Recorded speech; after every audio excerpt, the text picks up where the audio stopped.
The Dookers in Derry this go around. Let's explore Stephen King's It Chapter 1. Starting off with the protagonists, we're going to talk about the Losers Club. These kids are cooler than an ice cube sliding down the crack of my ass at a post-Golden Corral Duke session. Gross! But I got that discount!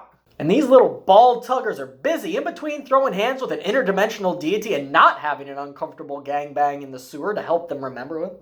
Look it up, casuals. These kids bring the charm and bring the harm. Who wrote that trash? Tired of the 80s? Fuck you, it's back! With a vengeance.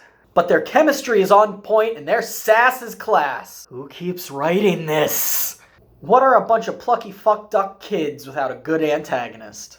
Billy the bitch-kicking, balloon-popping Skarsgård had some mighty big shoes to fill after Tim Curry just slayed the role in the original TV movie, making it the only thing worth watching, and fill them he did.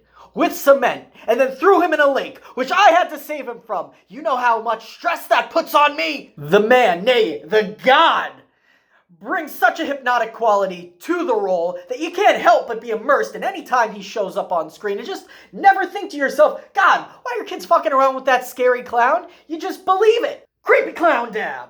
There is so much to talk about here that I love. The tension builds phenomenally well, and even though they rely sometimes a little heavily on jump scares, they add some subtle stuff in there that you might not notice on your first run through. I could go on for hours, but I'm going to keep this short.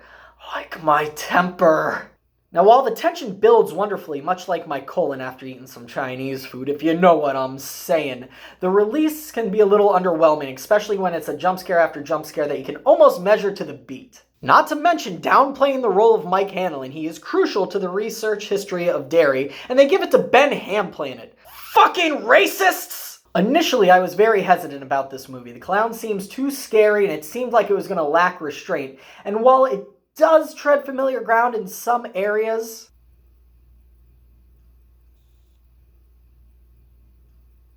for a modern horror movie, jump scare! It stands out. And it is a phenomenal remake. I would highly recommend this to anybody that enjoys slasher movies, horror movies, or even 80s movies. Chlorophobics. Now excuse me while I show Pennywise what floats.